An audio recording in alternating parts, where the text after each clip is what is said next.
네, 이번에는 생활 속의 흥미로운 발명과 특허에 대해 알아보는 시간입니다. 네, 오늘은 한국지식재산전략원 조성환 위원과 함께 이야기 나눠보겠습니다. 안녕하세요. 네, 안녕하세요. 네, 오늘 전해주실 소식 어떤 내용입니까? 네, 국내에서는 연초부터 카드사 사태에 이어서 이동통신사, 교육업체 등에서 개인정보 유출 등 다양한 보안 사고가 끊이지 않고 있고 보이스 피싱, 스미싱, 대출 사기 등과 같은 2, 3차 피해로 이어지면서 집단 소송을 비롯하여 강력한 피해 보상 조치가 논의되고 있는 상황입니다. 네네. 오늘은 개인정보 유출을 방지할 수 있는 기술로 대두되고 있는 홍채 인식 기술을 포함한 생체 정보 인식 기술에 대해서 알아보려고 합니다. 네, 우리가 영화에서만 좀 볼 수 있었잖아요. 생체 인식 기술. 예를 들어서 말씀하신 대로 홍채 네. 인식이라든지 또 지문 인식을 이제는 스마트폰으로도 이용을 할 수 있는데 어떤 원리로 작동이 되는 거죠? 네, 기본적으로 생체 인식은 각 개인마다 다른 지문, 홍채 등 개인의 독특한 생체 정보를 센서를 통하여 추출한 다음에 정보화시키고 센서가 기존 정보화된 패턴을 구함으로써 특정 장치나 서비스의 사용에 필요한 권한을 부여받는 원리입니다. 네. 생체 정보를 확보하기 위해서는 센서 기술이 필수적인데요. 적외선, 열식, RF 방식의 다양한 생체 인식 센서들이 등장하고 있고 성능이 개선되면서 다양한 생체 인식에 활용되고 있습니다. 다만 지문 인식이나 안면 인식의 경우 피부에 대한 정보를 활용할 수 없기 때문에 영화에서처럼 천농을 이용하거나 지문을 복사해서 하거나 이제 젤라틴 마스크로 모조할 수 있는 그런 문제점이 이제 야기되고 있어가지고 그런 부분에 대해서 홍채 인식 기술이 각광을 받고 있는 것 같습니다. 네, 이 홍채 인식 기술이 비교적 보안에 강하다 이런 말씀을 해주셨는데 왜 그런 건가요? 네, 홍채 인식 기술은 생체 생체 정보 인식에 사용되기 시작한 이유는 인체에서 가장 복잡한 섬유 조직으로 형성되어 있고 생후 18개월 이후에 완성되면 평생 변하지 않는 그런 특성을 갖고 있기 때문입니다. 그래서 쌍둥이뿐만 아니라 동일인의 왼쪽과 오른쪽 홍채의 모양, 그리고 색깔, 망막의 모세혈관의 형태가 상이하며 타인의 홍채와 동일할 확률은 10분의 1의 78승으로 제로에 가깝습니다. 그리고 40개 정도의 식별 특징을 가진 지문보다 많은 266개의 고유한 패턴을 가지고 있으며 안경이나 렌즈를 사용하더라도 정확하게 인식할 수 있으며 비접촉 방식이라서 사용자가 이제 거부감이 없다는 그런 장점이 있는 것 같습니다. 네, 이렇게 생체 인식 기술이 각광을 받는 이유는 단 한 가지만 있다. 복사가 안 된다라는 강점이 있는데 앞으로 어떤 분야에 좀 활용이 될 것 같습니까? 네, 현재 가장 많이 적용된 분야는 지문 인식을 통한 출입 통제, 근태 관리, 빌딩, 통합 시스템, 금융 자동화 기기, 컴퓨터 보안 분야, 전자상거래 인증, 공항 정보 시스템 분야입니다. 네. 안면 인식의 경우 지문 인식 분야와 유사한 분야에 활용되고 있지만 주로 일정 거리 내에 영상을 판별해 범죄자 검거나 미화 식별 등에 활용되고 있습니다. 가장 안전한 보안 기술로 평가받고 있는 홍채 인식 기술의 경우 아직 대중화되지 않은 상태이나 최근 스마트폰을 제조하는 국내 대기업에서 관련 특허 출원이 공개되고 있어 다양한 응용이 예상됩니다. 네, 많은 사람들의 이목이 집중이 되고 있는데 현재 생체 정보 인식 기술의 특허 상황 어떻습니까? 네.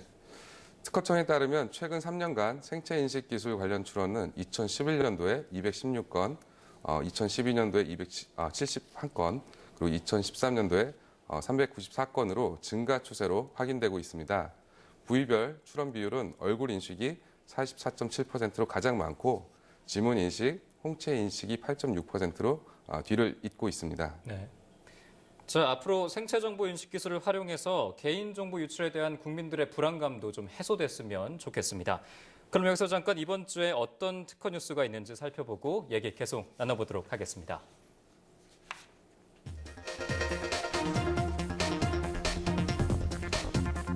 특허청 상표 디자인 심사국은 상표권 취득만큼 유사 모방 상표로부터 상표의 가치를 지키는 일이 중요하다는 점을 인식하고 보다 간편하고 효과적인 정보 제공 제도가 널리 이용될 수 있도록 교육과 홍보 등을 강화할 계획이라고 밝혔습니다.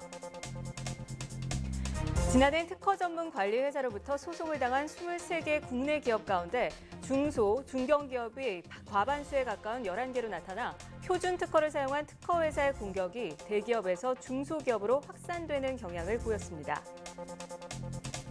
지난 2일 미국 캘리포니아에서 열린 삼성전자와 애플의 2차 특허 소송에서 배심원단은 쌍방 일부 승소 판결을 내렸습니다. 애플의 일방적인 승리였던 1차 특허 소송과는 달리 삼성전자의 특허가 미국 법원에서 효력을 인정받은 건 이번이 처음입니다.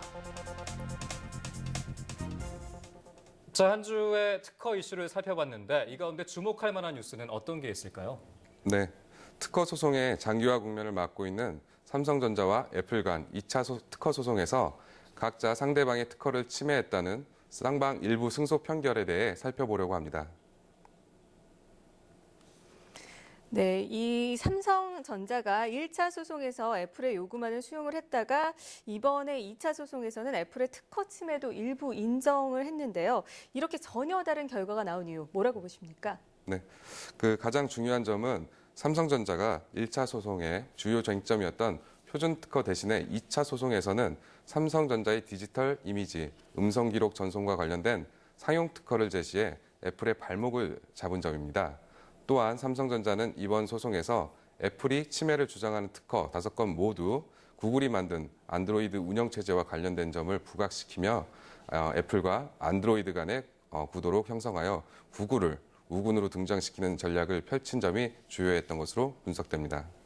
네, 삼성전자가 애플의 특허 침해를 이제 이끌어내면서 1차 소송으로 인한 약간 수세에 몰린 경향을 좀 만회한 것 같은데 네. 그럼 앞으로의 소송은 어떻게 또 진행이 될 것으로 예상하고 계십니까? 네, 배심원 판결 후 1심 판결 내리기까지는 판결 불복 심리 등 많은 절차가 남아 있습니다. 그렇지만 길게는 반년 이상 걸릴 수 있는 상황이고요. 하지만 담당 재판장이 모든 쟁점은 배심원단이 판단하도록 해야 한다고 강조한 바 있어 이번 배심원의 판결과 유사한 수준의 판결이 나올 가능성이 높을 것으로 예상되므로 삼성전자에 유리한 상황으로 보입니다.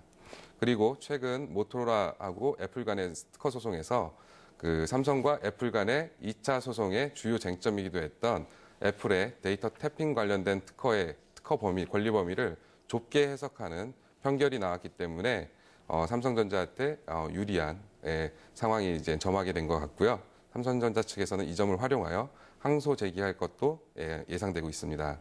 그렇지만 3년이 넘게 그 양사의 엔지니어들이 변호사들과 답변서를 준비하는데 시간을 뺏기고 있어 이런 소모전에서 결국 소비자들만이 소송 비용을 고스란히 부담하게 되므로 합의를 통한 원만한 해결이 이루어졌으면 바랍니다. 네, 이번 소송을 통해서 명분을 챙긴 삼성이 앞으로 실리까지 챙길 수 있을지 그 귀추가 주목이 되고 있는데요. 이 소송 장기화로 인한 직간접적인 피해가 더 이상은 늘어나지 않아야겠습니다.